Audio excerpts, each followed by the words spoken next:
The High Republic is my favorite era in all of Star Wars, and after this week's premiere of The Acolyte, it's bigger than ever. The idea that thousands and thousands of fans can now find out about something that's been bringing me joy for years is frankly unbelievable. But I can also acknowledge that it's more than a little intimidating. After all, The High Republic has years of storytelling under its belt, and after a few episodes of The Acolyte, it may be difficult to know just how to start it all. But don't worry, that's where we come in. I'm Eric, welcome to Utini, and today we're giving you the beginner's guide to the High Republic.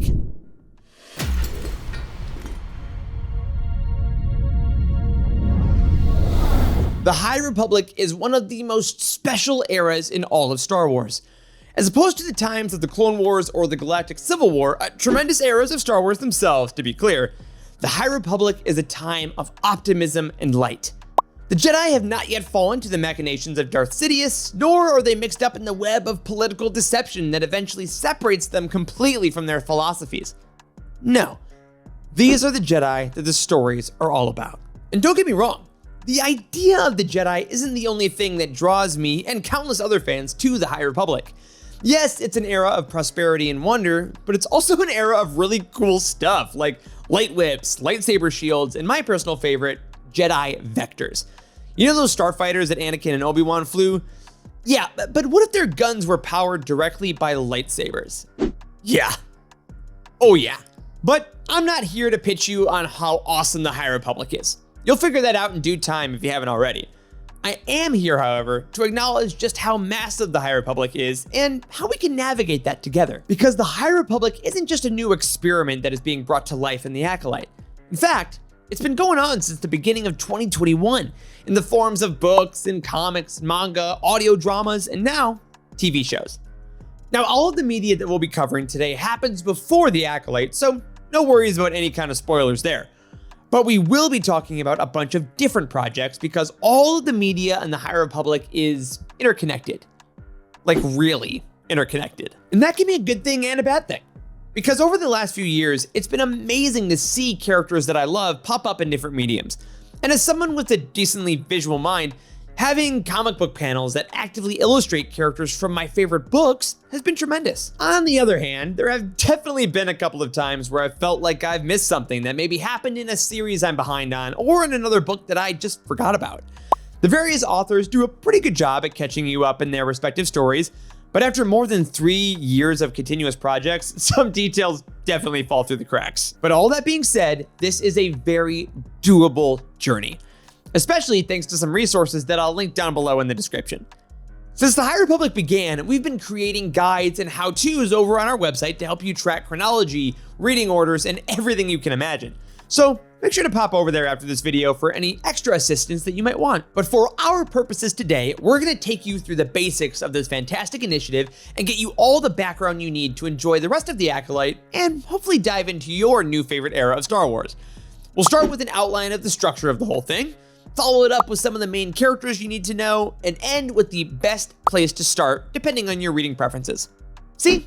Easy. Now, before we get into the nitty-gritty of the High Republic stories, we need to start with the structure of the whole thing. And I know that may sound a bit insane as a starting point. I thought the same thing when it first got announced. But in a fandom where we're constantly checking timelines and making sure that canon events don't contradict each other, having a roadmap for storytelling is incredibly helpful.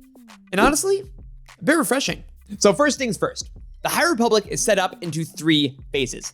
We begin with Phase 1, which takes place in 232 BBY, 200 years before the Phantom Menace.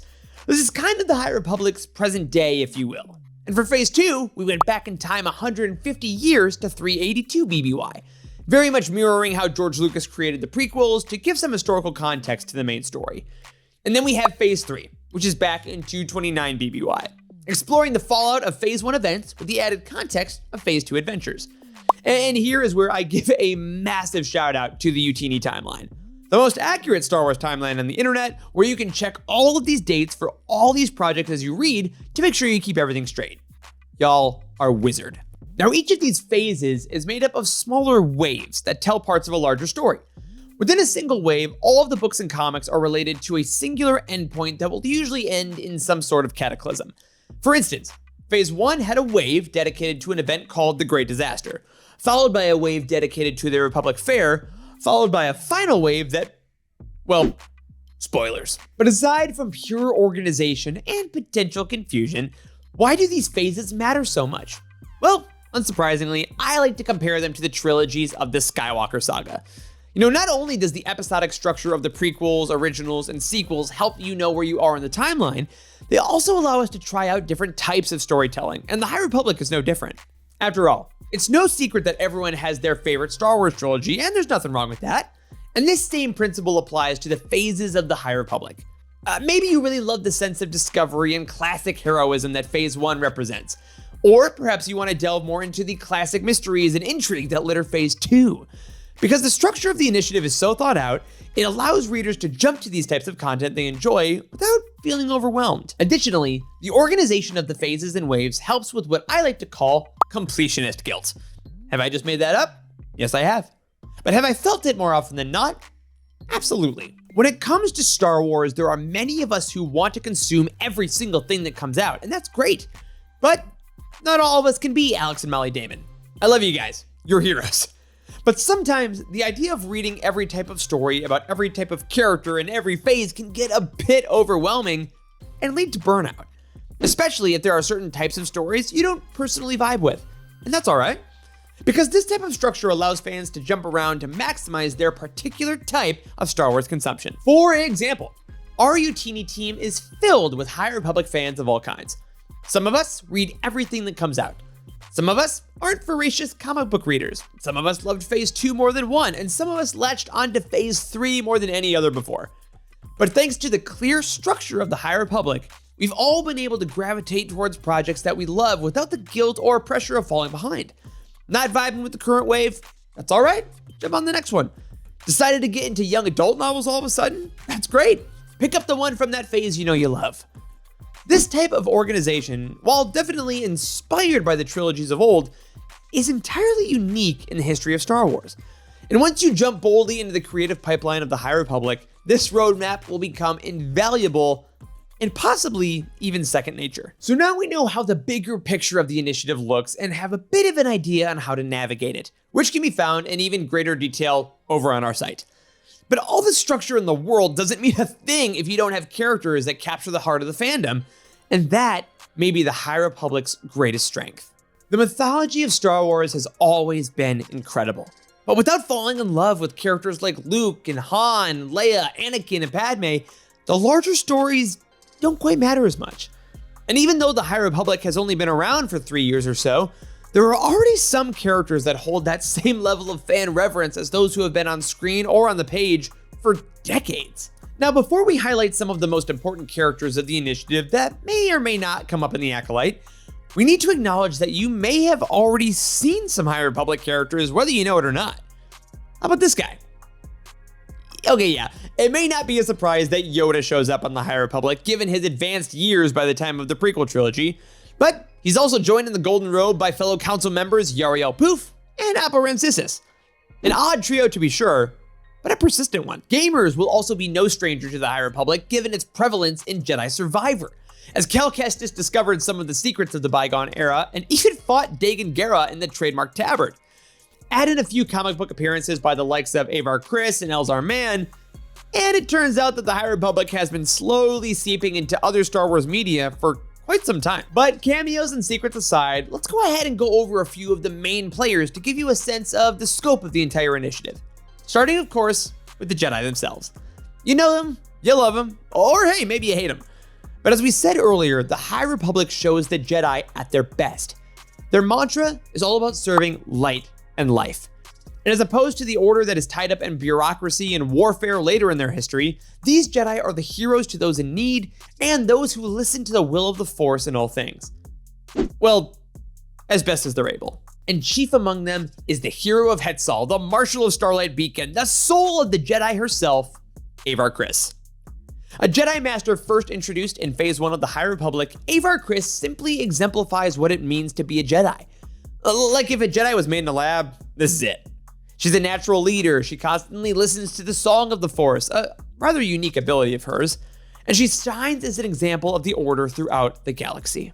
But this is Star Wars after all, and Avar Kriss surely isn't exempt from the trauma of conflict. Throughout the High Republic, she is faced with challenges and failures that threaten to break her time and time again. But it is in the way she faces those hardships that makes her such an icon of the age. And if you'd like to focus your journey on Avar's tales, your ideal starting point would be Charles Soule's Light of the Jedi, followed by the first run of Kevin Scott's High Republic comic series. Following on the heels of Avar is Stellan Gios, the second of the Firebrands, a nickname given to the trio of Avar, Stellan, and an upcoming entry on this list. A close companion of Avar since childhood, Stellan is essentially the Obi-Wan Kenobi of the High Republic. And not just because of the beard. But the beard is doing work. I'm not gonna lie. But facial hair aside, Stellan's Obi-Wan tendencies are more so found within his calm, measured style of leadership, eventually leading him to a spot on the Jedi Council. Fiercely loyal to his friends and forever dedicated to anyone in need, Stellan's selflessness more than anything else makes him a perfect example of why the Order is so revered in this time. Best showcased in Kevin Scott's The Rising Storm and Claudia Gray's The Fallen Star, both of which follow Soule's Light of the Jedi. And rounding off the Firebrands is the most unorthodox Jedi of the group, but also my personal favorite, Elzar Mann. The classic hot-headed Jedi with a heart of gold, Elzar is perhaps the best example of what Anakin could have been if Destiny had a bit more compassion. Elzar feels his emotions to the deepest depths, and on occasion, that comes back to bite him. And it is those moments of self-reflection and growth that make his story so fascinating to witness in real time. Elzar is by no means a perfect Jedi, but alongside his friends, he is able to learn and evolve into a Jedi Master of sensational renown. And hey, he even had the honor of appearing to Luke Skywalker in a vision in Star Wars number 20. Unsurprisingly written by High Republic architect Charles Soule. But if you want some Elzar stories with a bit more meat on them, Claudia Gray's The Fallen Star and Tessa Gratton's Temptation of the Force are your best bet, the latter of which actually comes out this week. The final Jedi on our list should be no surprise for Acolyte fans, and that is of course Vernestra Rwoh herself. The only pre-existing High Republic character that is said to appear in Season 1 of the show, Vernestra is most widely known at this point in time as the youngest Jedi Knight in history. With that pressure never quite leaving her mind, Vernestra spends Phase 1 of the High Republic on a mission to prove herself worthy of the expectations placed upon her by herself, and a bit by her former master, Stellan Gios. See? I told you it was all connected. In addition to her youthful accomplishments, Vernestra is one of the most graceful and one of the most clever Jedi around. Oh, and her lightsaber can turn into a whip. A literal whip. And that's rad. Vernestra can be found exploring the trials and tribulations of leadership in many middle grade and young adult novels, like A Test of Courage, or really just anything written by Justina Ireland. So, there's the Jedi. Cool, great, excellent. But what makes them tick? What makes them afraid? What could possibly be enough of a threat to form cracks in this perfect facade of peace and light? Enter the Nihil, and their horrifying leader, Marchion Ro.